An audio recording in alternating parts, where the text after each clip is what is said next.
The following podcast contains some strong language and adult themes. Viewer and listener discretion is advised.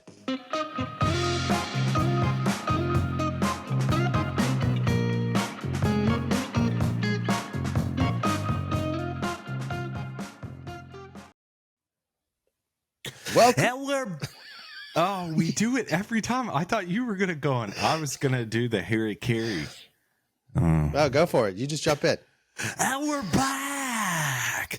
Please, everybody grab your Budweiser and bratwurst, and we're gonna have a, I don't know. I like my Budweisers. Listen, Harry Carey was the jam, and it's like, hi, everybody. Hi, everybody. Do you know the moon's made of barbecue spare ribs? Yeah, he was the Will Ferrell impersonation of him is hands down one of the funniest things I've ever seen in my entire life. Also, one of the funniest things I've ever seen in my entire life, and there's some language that's not my favorite in it, but is Will Ferrell's Saturday Night Live audition. Ooh, I've not seen that. Fantastic. One of the skits, he's pretending like he's a dad grilling in the backyard, and his kids won't get off the shed. And it's only him on stage, and he's like trying to have a normal conversation with a neighbor that's not even there, and he's trying to get the kids to get off the damn shed. And then he does like 3 or 4 minutes of him just pretending to be a cat on the stage, and he's like, delightful. It was awesome. It's funny. One of the actors in Nigel and Oscar, now it's called Sasquatch, comedy we made. One of those guys was on SNL for a short stint, and he was telling us about the process, and like it's insane what they go through, what these comedians go through to get to the point where they can be on the show and perform. Like it's multi-tiered, it's craziness that they go through just to get that spot. So, well, and then I've heard I always wanted to be on it when I was a kid. I had that dream, and I grew up watching some of the older stuff, and I read about their schedule, like how they do it, and it's quite rigorous to say the least. So yeah, it's brutal. I can imagine they're like, why would you ever quit the show? It's like, oh my gosh, imagine doing that every week for however long, you know? No, totally. I mean, what's crazy to me is that the show is never, it's had seasons that have not been as great, but you can never say that SNL will never go down in history as being a failed attempt at comedy, right? They might fail some, but as a whole, it's not a failure at all. Which leads me to my topic today. Okay. Huh? That was a little segue, love. Yeah. My question is, I'm wearing this shirt. I'll explain it in a little bit. I have another item you've never seen before. I'll explain that in a little bit. But my question for you, sir, is failure important? Yes. Okay, and thanks for joining us on the show. Thank you guys. Like, follow, subscribe. So all right. So we agree upon that failure is important. What is your greatest failure you're willing to make public? Ooh, greatest failure. I think it's more a perception. This is interesting, and maybe I could give a real world example, but I talk about this a lot just because I'm getting to see it live with Evelyn, you know, how her brain works and her growing up and all this stuff. And I had done this video before where a lady had commented on my video. She asked her 3-year-old son what he wanted to be when he grows up. And you know what her son said? Myself. Oh, wow. And it's like, so at what point, wow. Let that set in for a second and tell me, like, I have goosebumps right now thinking of that 3-year-old kid. It's like, what do you want to be when you grow up? Myself. Wow. What point did I think that in my life, which I'm sure I did, and what point did I change that to something else or think about life a little bit differently? And it goes into this other video that I had seen. A journalist asked a young kid what they wanted to be when they grew up, and they said a doctor, and the journalist said, well, who do you want to help? And the boy said, everyone. Right. Like that's the, you know, I've had so many, I don't think, one of my favorite quotes is you don't grow wise with age, you grow wise with, experience, you know, kind of thing. And, biggest failure. Gosh, I have so many. I have so many. But so for me, failure is like the greatest instructor on earth. Like I love failure. I lean into it. My team knows it at my employment. I love it. Like I love to fail, because for me, failure says that I tried. And that's in anything. That could be in making the world's best cheeseburger. That could be in making my Ted Drewz. These are throwbacks to previous episodes. My Ted Drewz custard. It could be this business. This is a failed business right here. We help business. It was a failed business. It was an idea I had. It was legitimate. It was an idea I had to take advertising and make it accessible for small business owners, which is a great idea because they often get overlooked.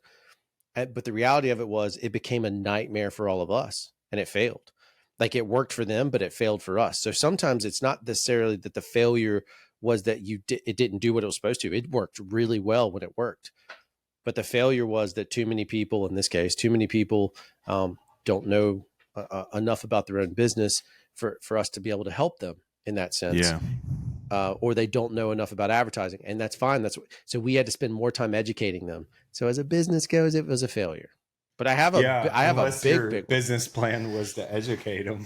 You're like probably thought about it. It was quite the paradigm shift for you, probably. Well, it's like, oh, we'll educate them, but then you start looking at how expensive that gets, and then it's like, now these clients that generate a smaller amount of revenue that we were willing to take the risk on are now damaging my bigger clients that pay for, you see what I'm saying? Like it was a failure. Yeah. So I just have a bunch of these shirts. It was like, I have a bunch of these shirts that'll never get worn again. So it's like, here we are. You send me one, I'll wear it. And then it's kind of a success, there's one success in it, which is nice. I think it's interesting what you said too. It's like, coming from you, it's like, okay, if you're trying to help somebody with something that you think they could use and give them a tool that thus hasn't been provided before, and you ask them their customer acquisition cost, and then you have to spend 3 days teaching them what that means and how to find it. That's kind of a totally different animal there. Yeah. So it becomes an issue. I have another one that is interesting because for me, it represents, I've talked about it before, but it represents one of the greatest failures I was able to pull off, and I'll gladly discuss why. There's success from it, but we'll get to that in a second. I'm just outlining the negatives. So You've never seen this before, but this exists. Oh, what? Yep. This exists. It's a real comic book. I don't know what page it is. No way. It's a real comic book, right? I have a stack of them. There's like very expensive concept art. This is all like for the audio. There's character art based on different characters. There's a picture of The Rock's face, your buddy Dwayne Johnson. We just totally use his face. So the reason I bring that, and I'll give you one if you want one. The reason I bring that up is like that's one of the biggest failures. That is literally for me creatively the greatest failure of my entire life. So I noticed while you say that, and I think this is a good thing. I hope it is, or I need to come over and see you. But you're smiling as you say all this. For everyone's listening, he's like kind of smiling while he's because I'm telling you, I love failure. I love failure, and the reason I love it is because I learn from it, and it's the best teacher in the world. And failure for me, failure supplies me with so many, not just lessons. It supplies me me with so many ingredients to make something better next time. Like Yeah. I learned from it, I deconstructed. So while I say that Ether's a failure, I'll tee up why. Now, Ed and I met on Ether, so that's a win, but that's not what we're talking about. I want to space it out.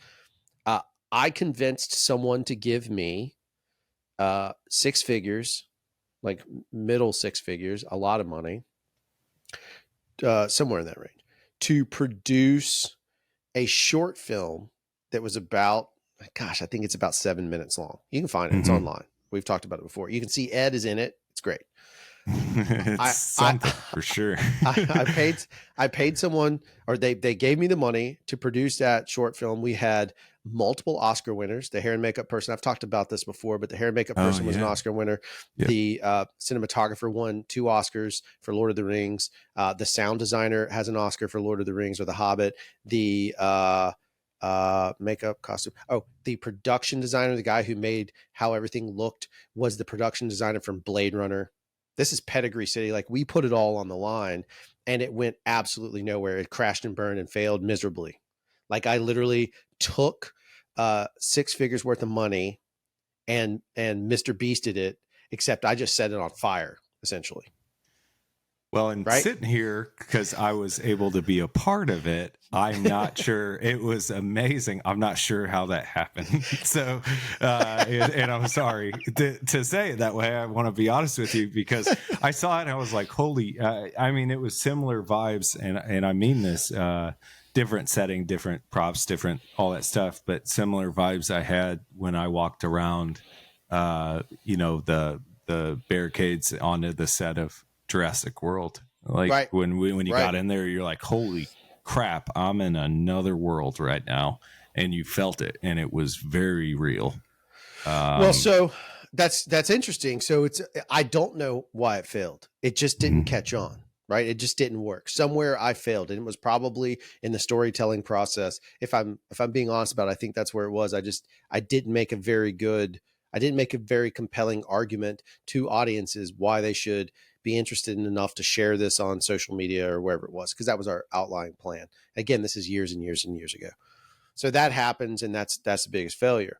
But from that, all these lessons that I learned were pieces that let me shape my life better, let me shape my business better, and grow from it. So the reason I was teeing all this up to set up that big story was, do you have an example of that? Do you have a failure that you can think through where you're like, man, I totally, strong word time, we didn't do it last time, totally fucked this up. And now you're going to bring it back? Like, have you had that experience? Yeah. So, I'm trying to think of a really good example of one,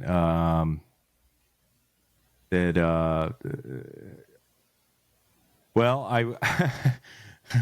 I can't believe I'm going to get into this right now, but this is probably where we're getting. I had left a big boy job, we'll say, and got in long story short, we ended up kind of getting screwed, and it all failed. But I had the brilliant idea to go into a partnership with some folks, and one of which was my brother, and we were going to start vacation property management, like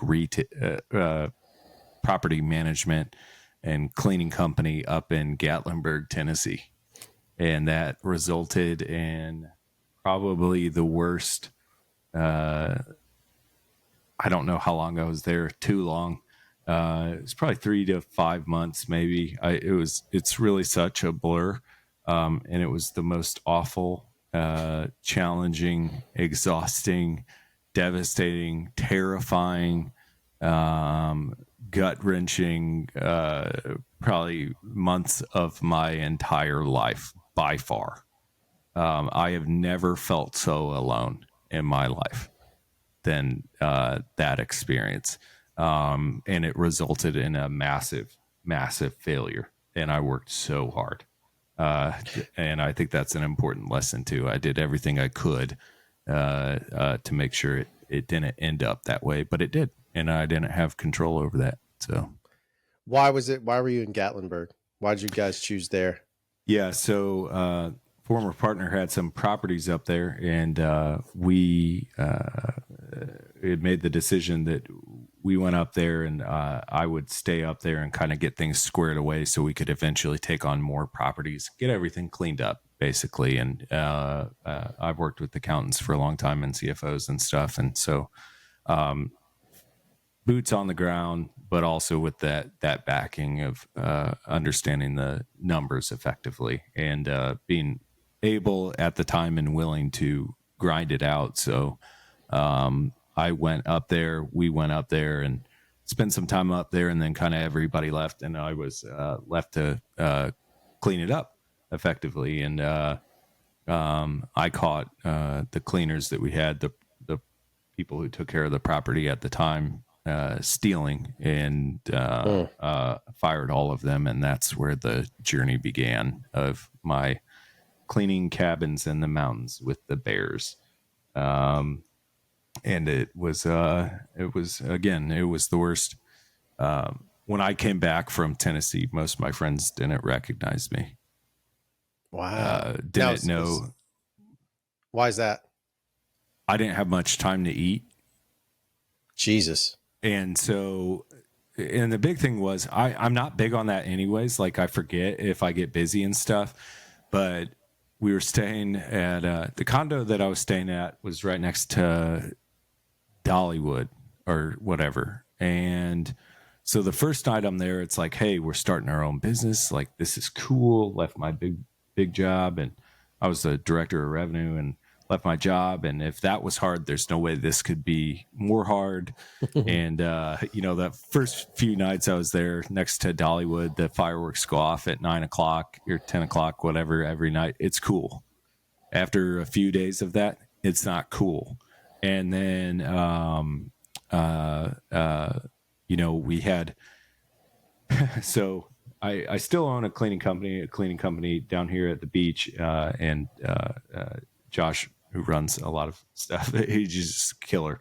It's fantastic, and I'm so thankful for him. But Tennessee was a different animal, and I was all alone. And the thing that was interesting about that area was, and kind of the process is I'd load up the truck would be loaded in the morning with all the supplies. So all the linens and the supplies and everything to clean throughout the day, and vacuums and all this stuff. And then you went up the mountain. And once you were up the mountain, you were up the mountain. And there's not good cell phone service. There's no Walmart closed. There's no one, you might not see somebody for an hour. You might see some person, but it's maybe not a person you want to see. Hauling, some of these were on like cliff sides that have 2 or 3 sets of stories of stairs to get up. So you can imagine hauling all the linen, clean linen, and the supplies up the stairs of the cabin, cleaning the cabin, hauling it all down the stairs and loading it. And meantime, a lot of the cabins in Gatlinburg have hot tubs. And it's a health code violation if every time you rent a place, you don't empty the hot tub completely. What? And fill it again. So that had to happen too. And I learned pretty quickly that was a good way to wash my car for free, which is really gross, but you just had to do what you do. So I would pump it out from the top of the balconies onto my car to wash my car, or to try and keep the bears away. This is going to get ridiculous here. So there's no trash service either. So the trash has to be hauled off the mountain. Right. Unless you're like paying a fortune. And so we didn't have that money at the time. So I hauled the trash. Well, what do bears like? Bears like trash. And so I can't tell you how many times I have so many examples, and when we could talk about whatever you want. I have been cornered by a bear.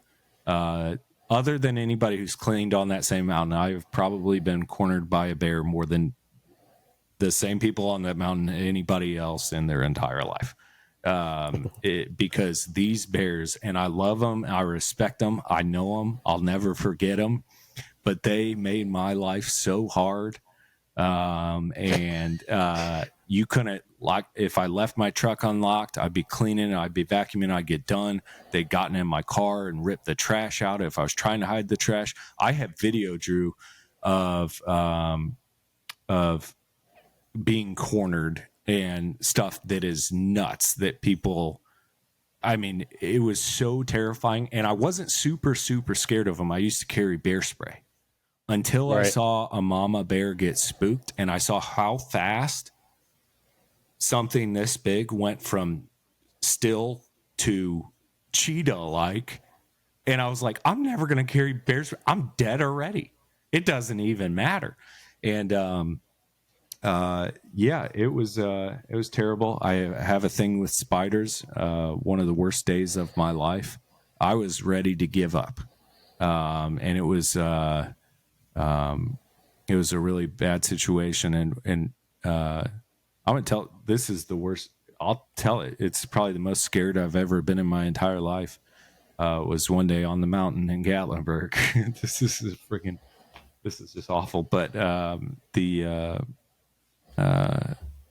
of the bears had gotten in. Some of our cleaners that I ended up having a fire had been hiding the trash underneath the balcony behind the cabin, and a bear got into it, and the guests complained. So the guests had left at that point before the next one came in. I had to go down behind the cab, climb down the mountain, kind of. Oh my God! To collect the trash, and it was everywhere. And also at the same time, about the time it was fall, so some of the stuff was falling off the trees. Now, that might not normally bother people unless you've been cornered by bears often. And bears don't come around the corner going roar.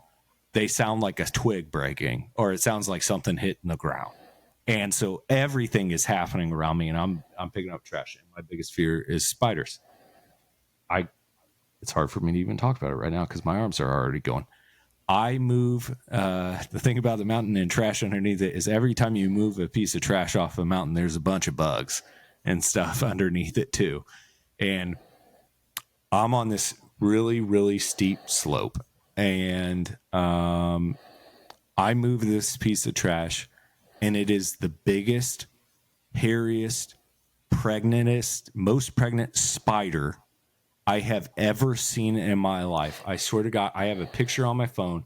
It is as big as my hand, with like, if you took I'm itching right now. If you took a cue ball, like from a pool table, that was the sack.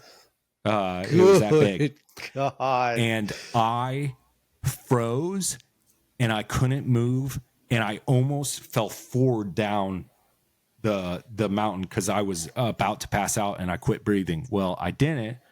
I climbed back up the mountain scared, and I started crying in my car in a Jeep, and I was like hyperventilating because I had to get the job done, and I screwed up. I left the spider, so I didn't know where it went.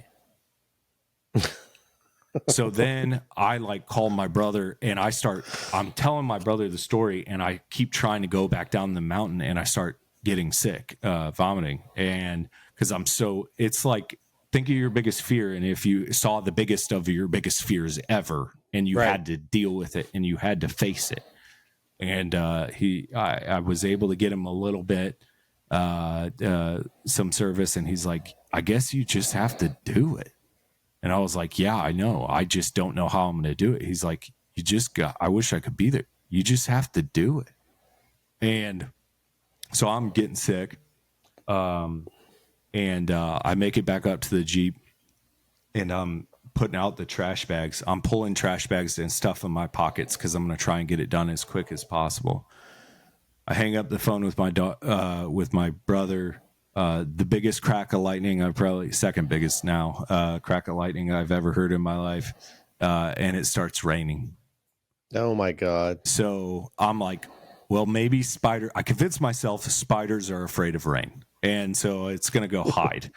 So I get down there, and I start cleaning up, and I'm dry heaving as I'm doing it. Every time I grab, because I'm afraid that freaking spider is going to be under there. At this point, I'm not even thinking about bears.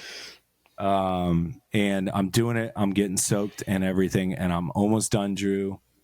And I lean forward, like under this like thorn bush on the mountain to try and get the last of the trash, and I lose my footing. And if you've seen them, I fall forward and I start sliding down because there's so much water and rain and mud. I fall forward down to where the darker area of the mountain where I imagine the spider went. And I couldn't get up.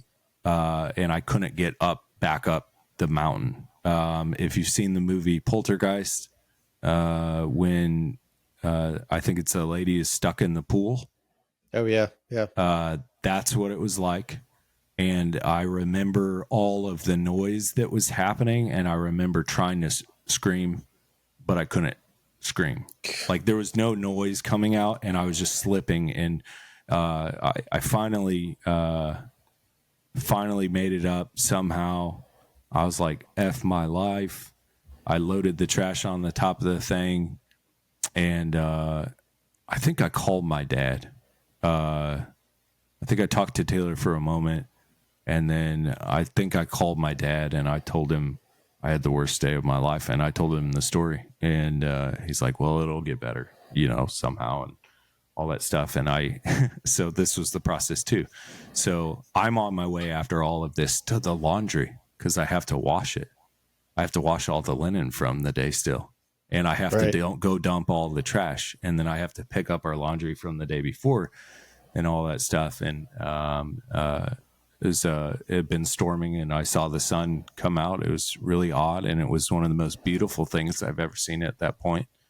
And I would, then I got home and did the rest of the work. And then I did that for months.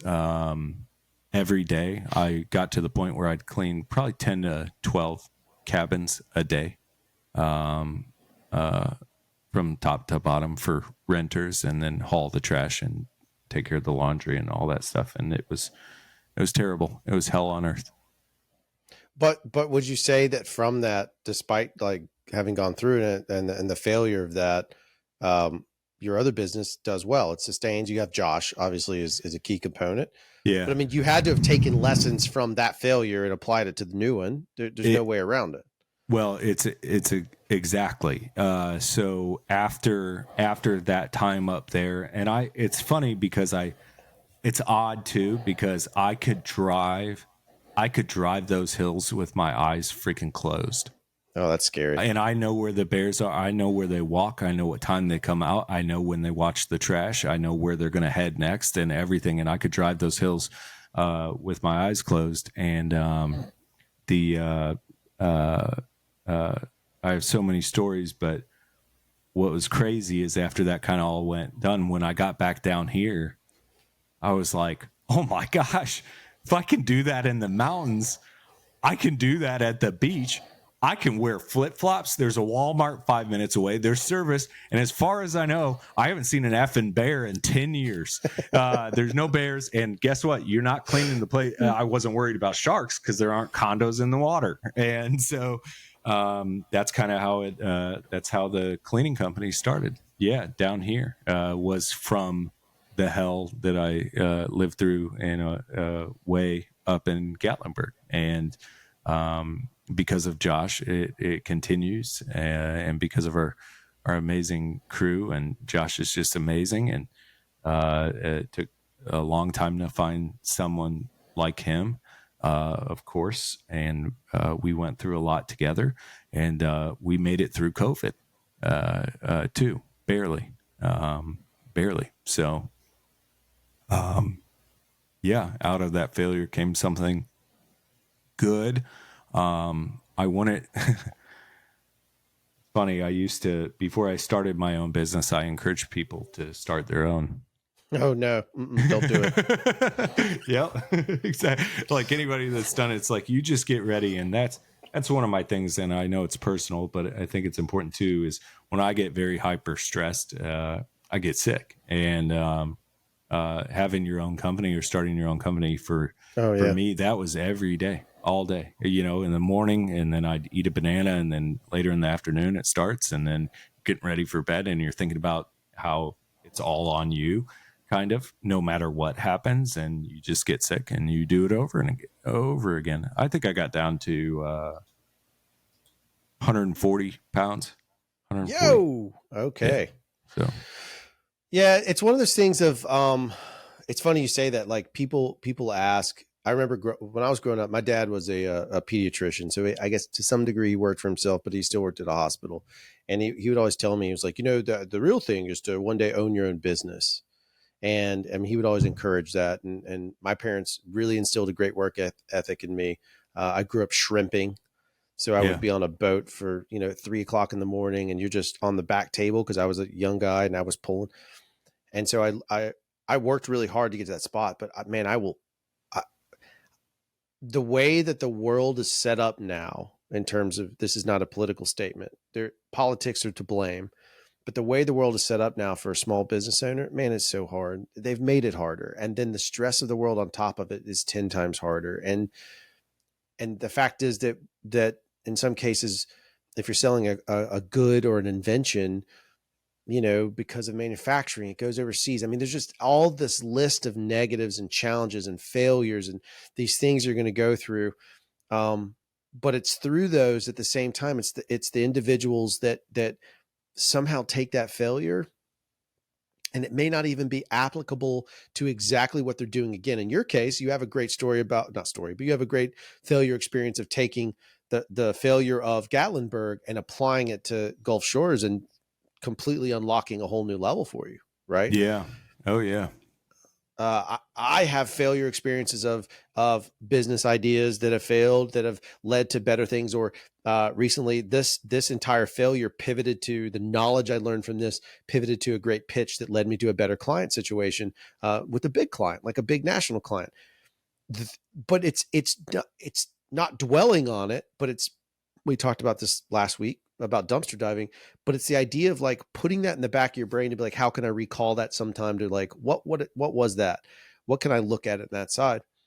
So I guess I'm saying, when you think of failure, especially in the realms that you've dealt with, what is that? What is that failure? What do you see? What have you heard? What do people say to you? What do you think the stigma is about failure? What do you think it is in the world? Well, I don't think anybody, I guess the stigma would be that failure is bad. Right? Is that, I guess. Is that maybe it's that someone who fails is done something, is a failure. Which is, it's like, oh, because maybe you didn't graduate, maybe some people view me as a failure for not getting my degree, all the way through. Well, I was a success in a lot of other things, and I was more interested in those things at that time. And I don't consider it a failure. I could still go get it if I want to. I just don't see how it would serve me at this point in my life, and I'm not knocking it either. But I'd be more concerned with people who haven't or have a perception that they haven't failed in some way than what did you risk, and I think one of the best documented, and I think he's currently the richest people in the entire world. The richest person in the entire world is, on paper, effectively one of the biggest failures of all time. Elon Musk. And he's one of the most successful of all time too. And he's a gambler. He made his life. He could have been sipping. We wouldn't even know who he was. He made his life, and he gambled everything again and continued to, for the greater good of humanity or his dreams.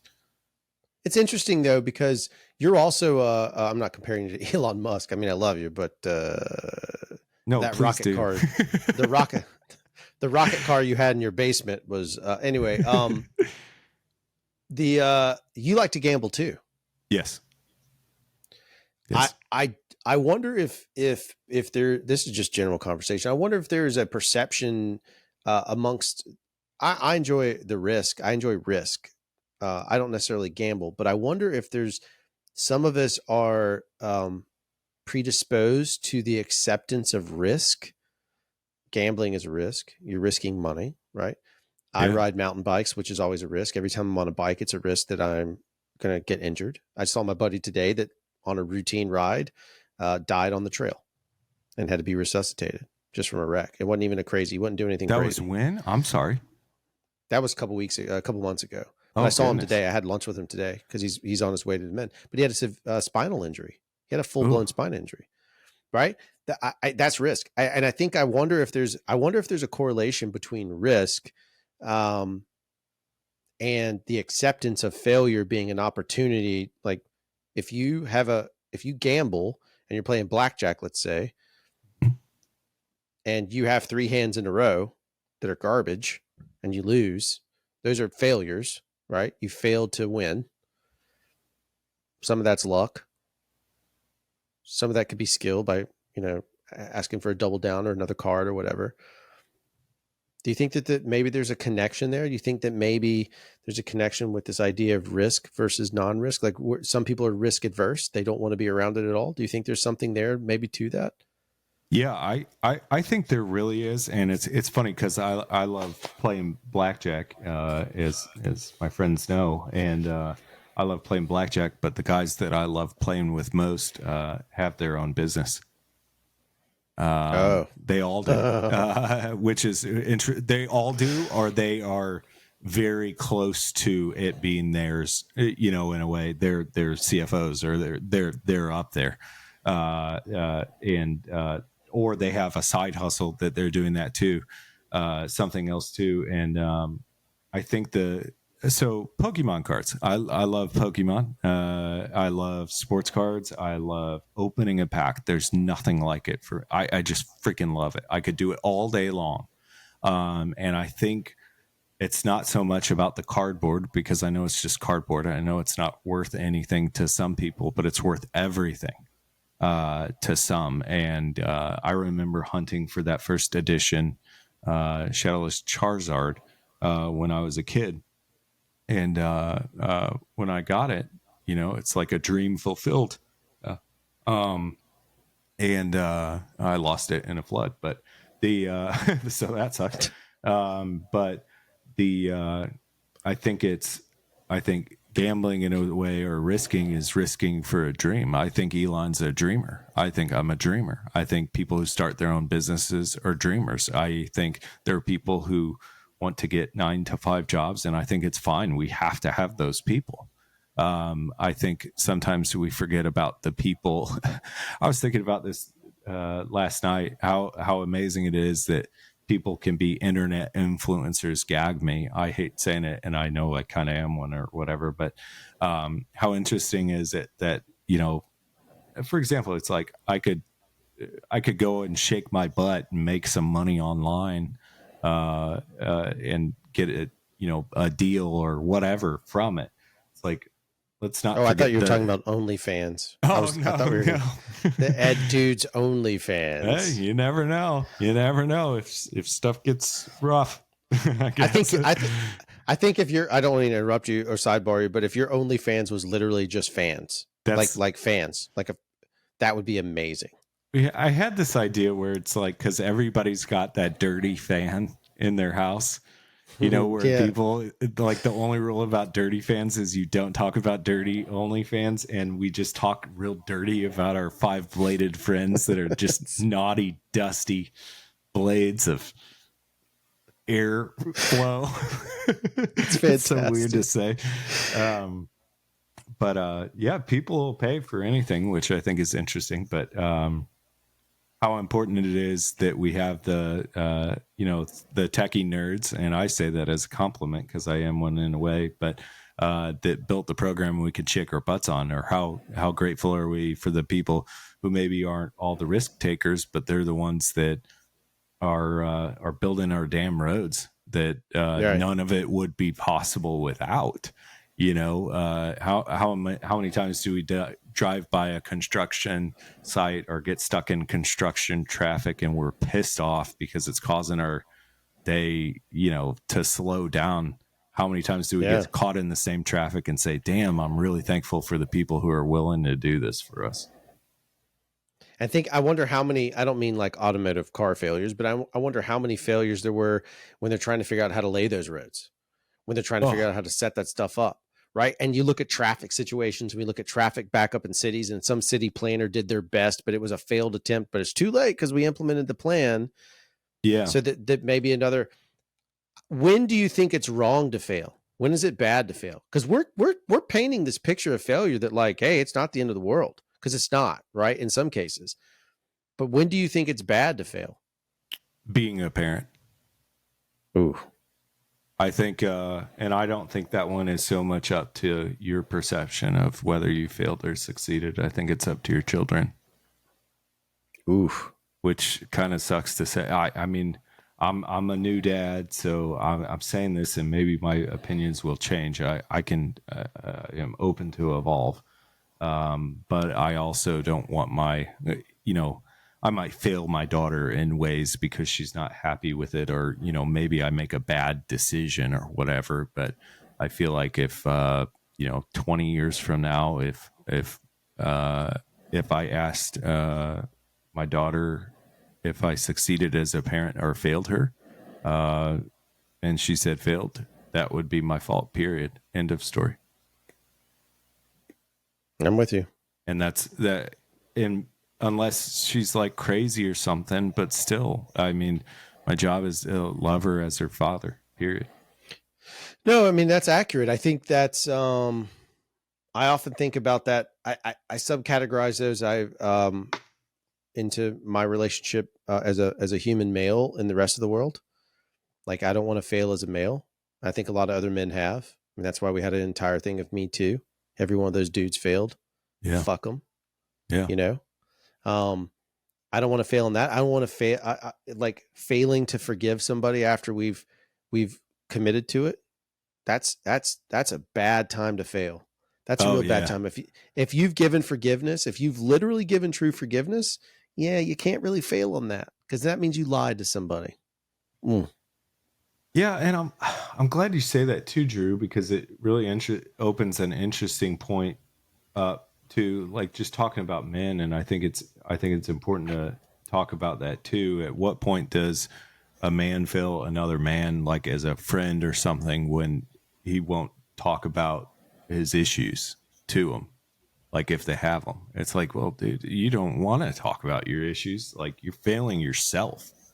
And if you can't, I'm trying to learn to speak more honestly, more clear, with more conviction, and stand by it unless I'm convinced otherwise. And I'm open to being convinced otherwise, and I'm happy to be convinced otherwise, but I really am trying to approach conversations where I want to learn and I want to be able to teach, because you have something to teach me. You have so many things, and I've learned so much from you just in the short amount of time that we've kind of reconnected and started our show and this podcast and all these things. And it has made me you have made me a better person. Appreciate that. Yeah. And likewise, as I've said, we talk about, I say it to you, I'll say it here, I say it to anybody. I appreciate it. I'm not going to share the story, but I called you one day to tell you a story about just a simple conversation you and I had influenced me into just doing a thing at Costco. I think that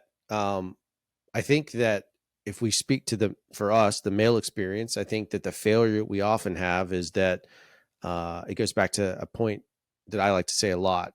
That's a statement that I learned once from a gentleman, and it will never leave me, which is candor is speaking with candor, candor with respect. Yeah. And that is the truth. I mean, that is the honest.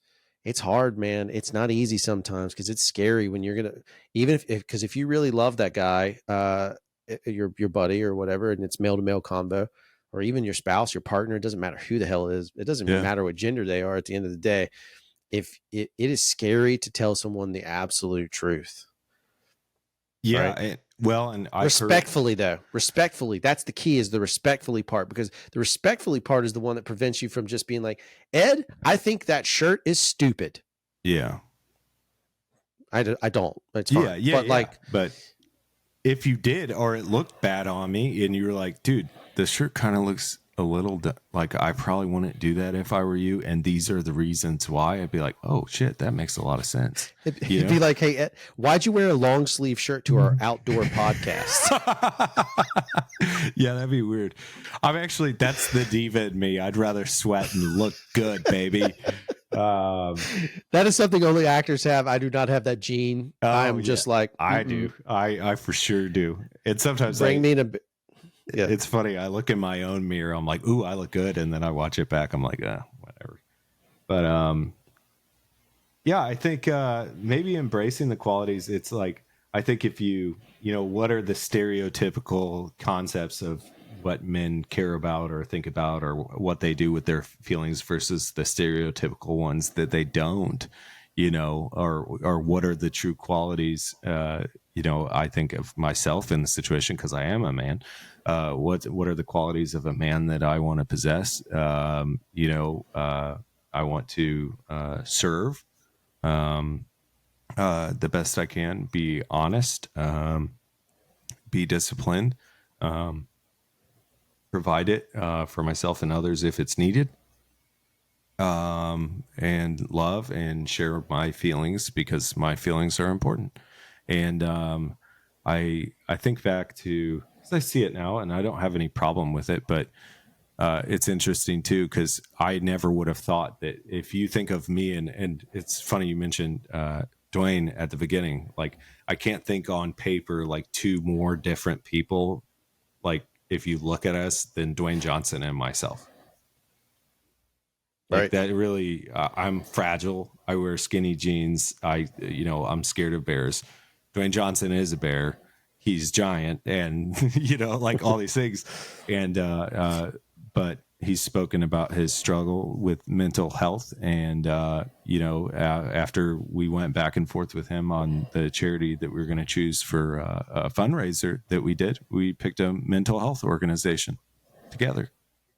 Excellent. And that's who he did. So, it's, I think we have a responsibility just as humans to realize that a lot of what we put out there, and I talk about the social stuff a lot just because I think it's important, especially for, people who are creating content now. It's like, I'm interested in being around people. I always say this too, and I've said this before. I am, go sports, whatever, but I'd rather have like a different conversation. I end up in the room with the ladies a lot of the time. If we go to a party, I like girl talk more sometimes because it's just it's more interesting to me personally.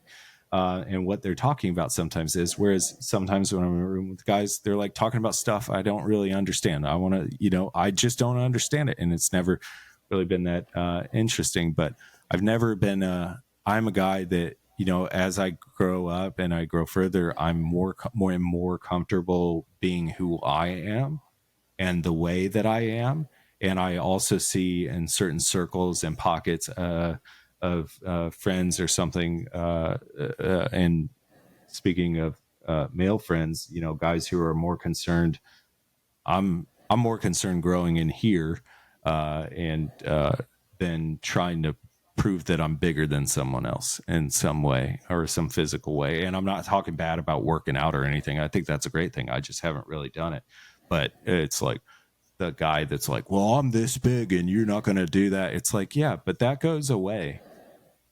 Like my brain power doesn't, if I can grow my brain, if I could grow my brain and my body at the same time, that'd be fantastic. I just have never done that. But I'm more concerned with what's going on up here than I am proving how big I am or proving how smart I am to somebody else. That's that competitive side of things that I've never really quite understood. In social settings, it's like, okay, if we're talking about boxing each other, size really matters, but, my daughter doesn't care how big I am. She cares that I'm home or I'm here, right. So. Right.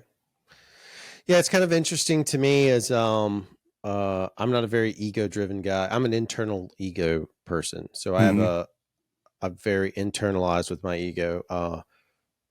I don't get talked into doing stupid things. I'm if I do it, it's because I wanted to do it. Like, I'm pretty clear about it. Like, it's hard to persuade me to do something dumb.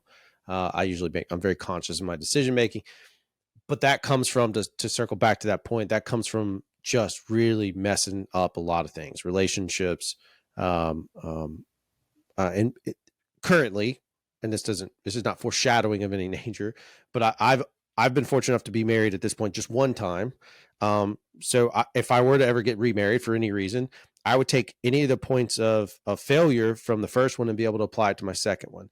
It's the same way I was with dating. It's like every girl I dated, I would, they're all different, and there was all different circumstances of stupidity that I would get myself into, but I could take a measure of each one of those and add it. And then ultimately found my wife to be like, oh, wow, I know how to process all of these. So it makes a good compatibility fit in terms of like conversing or whatever it might be. But I think that's how we're supposed to be as individuals on this planet, is to take all of our little failures, micro, major, figure out how we can grow from them and figure out how we can apply them to make them better. Because if we're chasing that, we're chasing greatness in any capacity, then in order to know that it's great, you have to have had the other side of it. Because if it's always perfect, you'll never know. I think if everything was perfect all the time, I think losing would feel really good. Yeah. Yeah. How would we know what was different? Well, and it's funny you mentioned like ex-girlfriends. It's like, because as soon as you said that, I thought back to all of mine. It's like some of them I wish I'd run into them at some point in my life so I could just say sorry in person. Yeah, same. Like, absolutely. Because it's like, and maybe some of them are watching right now. I hope they're watching this part at least. It's like, I owe you an apology. I don't want to bother you now. And it'd be kind of, I'm married now, and like you're probably married now and stuff. It's like, but I think back to me at like certain ages, I'm like, what an idiot. And they were totally right. And I owe my wife an apology right now for something, and I still haven't done it. But it's like, I do it, I do try and get to it and everything. And it's like understanding that point. And I'm sure if any of them are watching, they're probably like, well, you're damn right. You had an apology. And it's like, well, yeah, I'm sure I do. But getting, to the, maybe they owe me one in a way too, in some way, I don't know. I don't know that, but it's not, my apologies. And I think this is a big thing too. Is if I say sorry to you, it means I'm sorry. It doesn't mean I need a sorry from you back. In fact, the people that have hurt me the most, they don't have the ability. So, I'm sorry for bad things that happen, generally speaking. Bad things happening suck, and they tend to suck for everyone. Oh, absolutely. Yeah. There's no way around it. Yeah. There's a couple of things that I was just going to share just to kind of push it out. There's a lot of different failure quotes. You can look those up on